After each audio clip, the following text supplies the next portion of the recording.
Hola, ¿cómo estás? Alright. So we're on chapter 17, but that also means that we're on like the third part, or the third ayat, the third eat, the third I don't know what this word is. A-E-T-T. When I'm done, I'm going to type this in the voiceover and figure out how you say this word, because I do not know.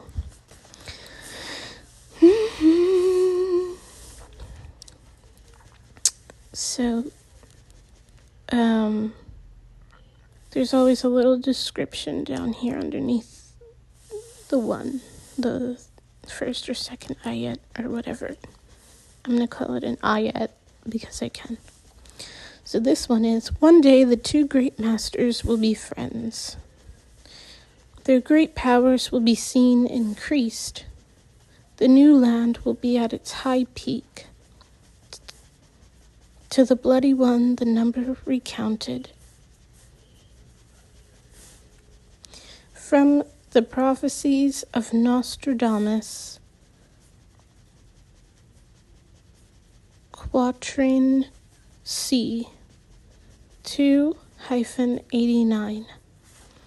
And it's 2 in Roman numerals. And then the regular number 89. Chapter 17. Continued progress requires a willing sacrifice from the traveler. He must take on pain of his own to protect the good of others. Ultimately, his wound will make him stronger. Ever since I accepted the need to hunt down Dax, I've been unable to sleep. My pillow is a portal to another world, one I don't want to visit. In the night, a different kind of vision plagues my brain. I see Simmies dying in every possible way over and over again. I see me trying to save her but coming up short. My bed used to be a safe haven. It provided an escape from my waking nightmares and just let me be my normal, boring self again. These days, it's my number one source of fear. How can I tell whether or not my dreams are real prophecies? When the visions first started back in September, I assumed they were all fake. Now I'm quick to think everything is a vision. If I discount anything, Simi might die. It's like being a detective, throwing away a gun the moment he arrives at the scene of a crime.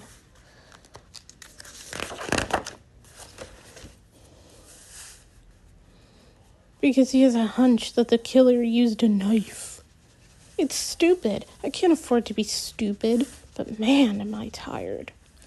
I've been lying here for hours with no idea what time it is. If I push the button on my talking watch to find out, it might wake up Mom, and then she'd worry. She can't do anything to help me anymore. Anyway. Fatigue draws my eyelids down, but I can't give in. How long has it been since I've gotten a full night's sleep? Days? Weeks? I sit up and run my palms over my face, pushing the heels into my eyes and rubbing. When that doesn't seem enough to keep me awake, I get up and tiptoe around my room, slowly and deliberately. Should a creaky floorboard want to rat me out? The pacing doesn't help. My body is being tired. No, my body is beyond tired. If I'm going to stay awake, I've got to keep my mind busy. Hoisting my backpack onto my desk chair, I fish around until my hand graces the notes I keep folded into a square at the bottom of the pack. My notes on Dax. Might as well use these sleepless nights to gain some ground on this mystery. My hand trails over the bumpy sequence of dots, recalling everything I've learned so far. For a moment, I think it's better to sleep. After all, these thoughts are almost as disturbing as my dreams. If I slept, I'd at least regain my energy. Solving my wake problem should fix the sleeping one too, though. I push my finger deeper into the page at an attempt to read harder and absorb the information better. Dax is a guy. I think he's about my age, and his voice sounds like Brady. He kills Simi, even though she, for whatever reason, loves him. He looks like he may kill... It looks like he may kill many more people, too. Fairfax is important. I've seen it multiple times now. I'm pretty sure Dax only goes to Fairfax if he succeeds in killing Simi. That's why he's getting... That's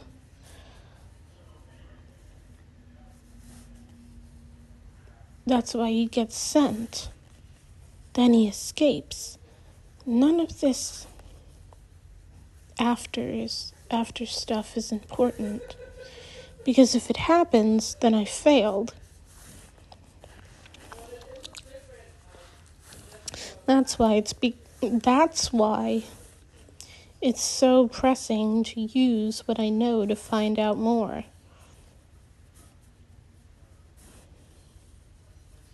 Remembering the bracelet on my wrist, I begin spinning, hoping it holds the answers I need. My mind chugs along like the little engine that could, straight up that hill, working hard against the weight of its load. It would be so much easier to let go and to get pulled down, to admit I can't do this. My mind doesn't find Dax as I'd hoped. It zooms to Simi. You think I'm in danger? That I could die? No, I hear my voice when the next person answers. Then what's this? She demands, shaking a stick of papers. I'm writing a story. Oh, really? Is that it? Simi places her hand on my chest, right over my heart, and pushes the soft flannel into me with far too much force. A moment later, her hand flicks away. As if all of a sudden my body is a hot stove and she's just been burned. Alex, she begins, but the vision cuts, so I don't get to hear what she was going to say. I contemplate her tone. Is she angry? Sad? Scared? Grateful? What? She can't find those papers. She can't find out about any of this, not ever. I grab my notes on Dax from my lap, fold them up as small as they will go, even though the added texture of the creases will make them a little more difficult for me to read, and stuff them into the back of my desk drawer. With my heart falling to my stomach, I realize what needs to be done. I can't see Simi anymore. It's the only way to make sure she won't find out. It's another step I need to take to protect her from the future.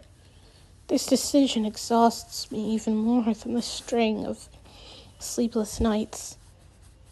My eyelids beat out any of the scant willpower I've left. I sleep until morning. The whole night I'm forced to watch Simi die by drowning over and over. She must have died 100 deaths. Each was just as difficult to watch as the one before. When Mom comes to wake me up in the morning, she has to nudge me at least half a dozen times to get me to respond. "What?" I croak. "It's time for school." I groan and lie motionless, not wanting to get up, but also not wanting to fall back to sleep. "What's wrong?" Mom asks, stroking my cheek with the back of her jasmine-scented hand. "Didn't sleep well?" I attempt to snap my fingers, but the zombie haze I'm in makes it difficult.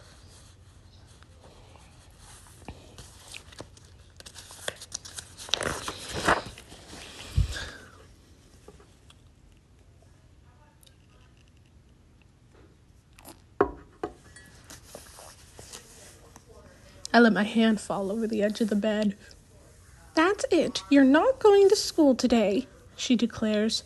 No, I'm okay. I'm okay. I'll go get ready," I say.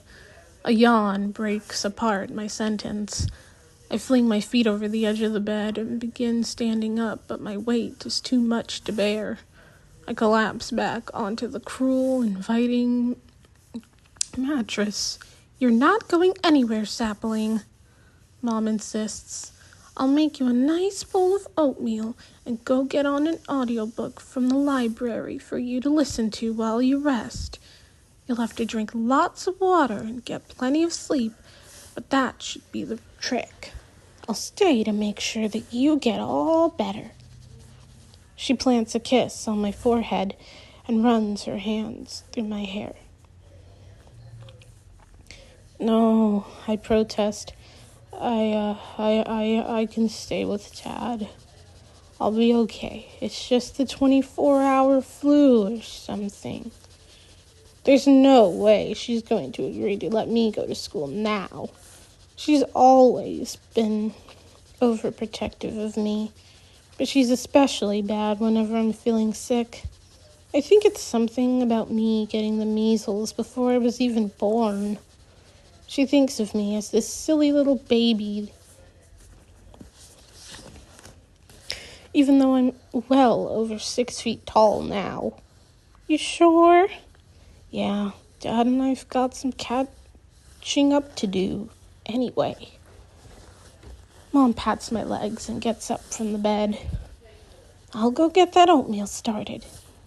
Be back in a jiff." And she is.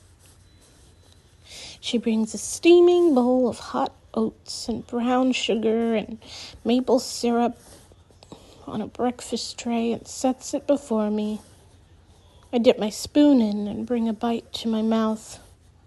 Mom rubs my legs and sings a lullaby, the same song she sings whenever I'm sick. "Hush, little baby, don't say a word. I'll stay until you fall back to sleep, and then I'll come at lunchtime to check in on you," she says when she's finished the fourth verse of the song. Ugh, I don't want to go back to sleep. Sleep is what's making me so tired. Can I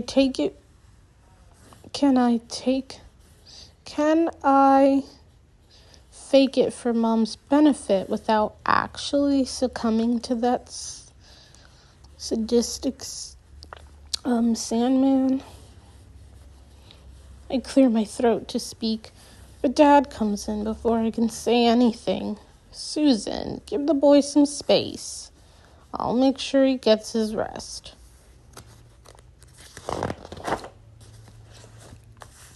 "We'll have a guy's day." His accent is back with full force. I wonder what Mom thinks about it. Maybe she assumes it's back because he's been in Boston for the past couple of months. And maybe she assumes being back in Boston for the past few months has brought it out of him. Mom hesitates, continuing to smooth the covers. "I'll take care of him," Dad says, bringing his scent of fabric softener and pine needles into the room as he stands next to Mom. "I promise."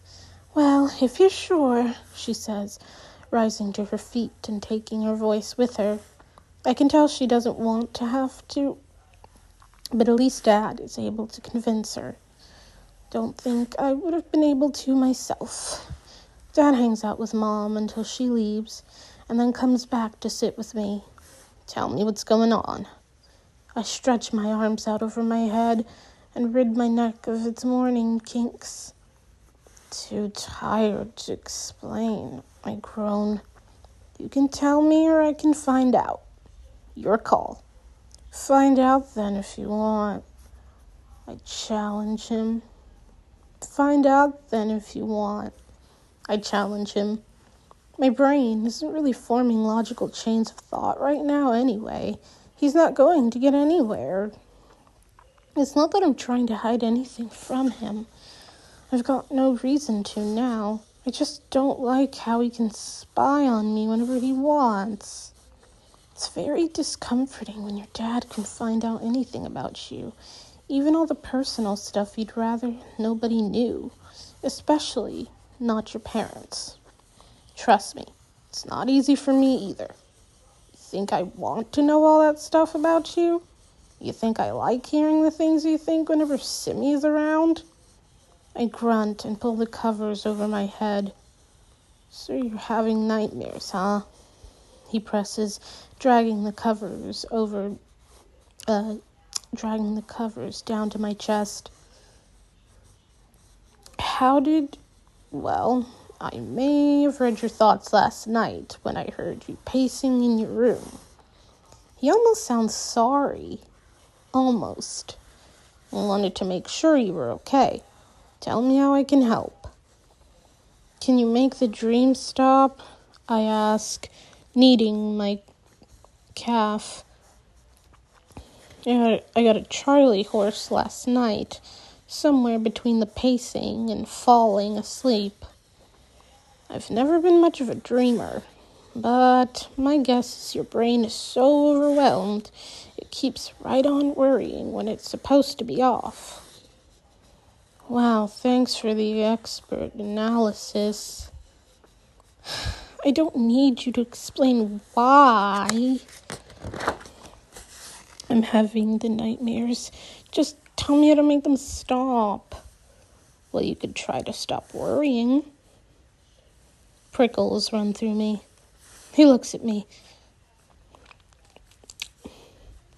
gauging my reaction, and when he understands the idea's not going to fly, he goes on, or you could solve your problems. Dad, come on. Don't you think I'm trying to already? Then I guess that only leaves one thing. Be right back. He leaves the room. A couple minutes later, he returns with a glass of water and a pill. Take this. I gape in his direction.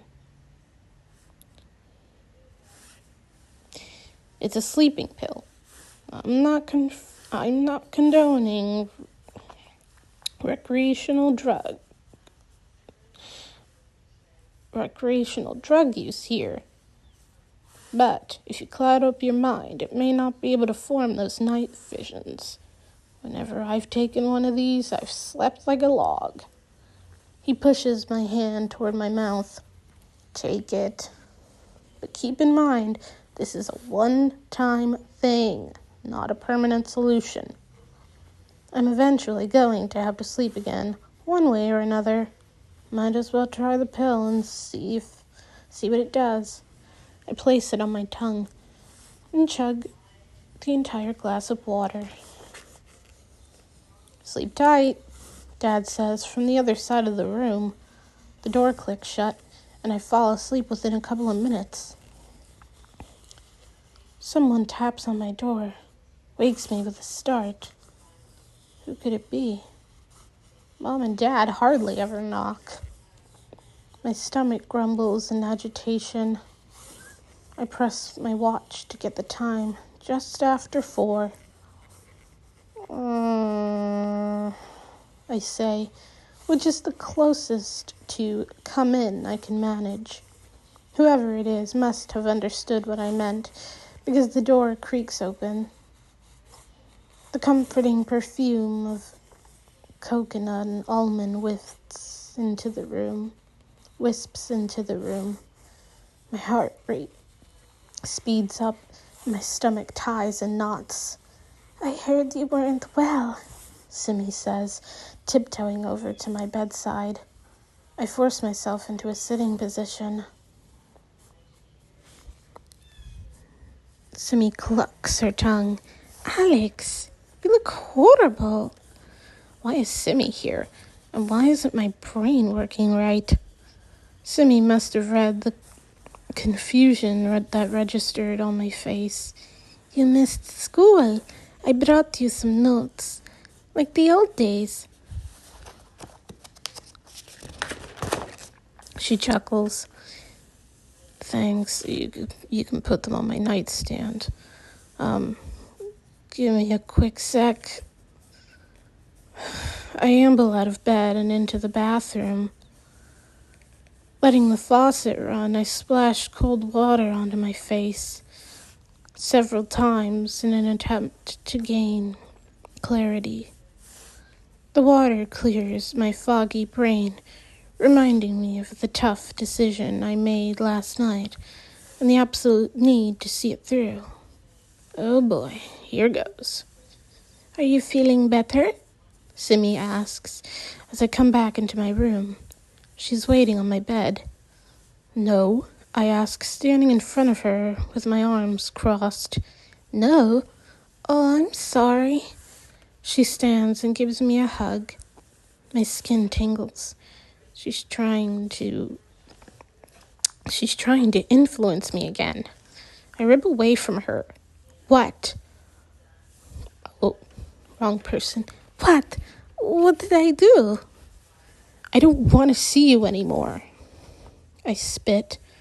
My voice sounds angry, though my heart is pulsing with pain.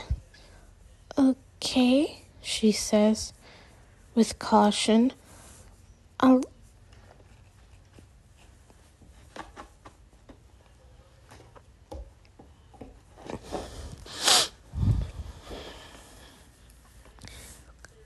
I'll come back with tomorrow's notes. Unless you're all better, then I'll see you in school." She picks up her backpack from the floor and makes to leave. "That's not what I meant." I snarl. I'm calling all of my meanest, most animal-sounding voices for this task. It's the only way I can convince her. "What do you mean?" She sets her backpack down and stands straight in front of me. "I don't want to see you anymore. Not here, not at school or Miss Teague's, not ever." "Alex, don't be silly. You're just not well today." She reaches out for my hand, attempting to apply her gifts. I rip away from her again. I need to see this through. "I mean it. I'm sick of you and your games. I don't want to be around you anymore." Simi sinks down onto my bed, the springs squealing under her. For a microsecond, I want to call the whole thing off and comfort her, but then I focus on how I'm hurting her a little bit now so that she won't hurt a lot in the future. You think you're the queen of the world." I say it fast to make this moment go by as quick as possible. "You lead me on, making me feel something for you, when you don't feel anything for me. It's not cool. You're always all touchy, but say I'm your brother. What if I didn't want to be your brother?"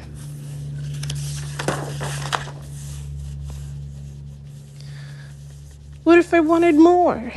"Alex, I didn't know you felt this way. I wasn't trying to lead you on. Actually, I also I wince. Can't let her finish that sentence. It'll only make this even harder. It doesn't matter anymore. I say I'm over you, and now that I'm not all caught up in my feelings or whatever they were, I can recognize you for what you are. You're a user, and I don't want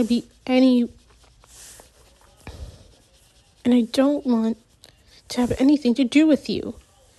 Simi doesn't say anything, but I can hear the bed frame vibrate. She's shivering, maybe crying. I need to finish this, to say whatever it takes to send her storming out of here, so I don't need to watch her fall apart any longer. And don't worry about using schoolwork as an excuse to come around here. Shapri will take care of everything for me. You should try to be more like Shapri. Actually sweet, kind, honest, not just pretending. She wants what's best for me. She cares. That's why she's my girlfriend, and you're just some girl I used to know.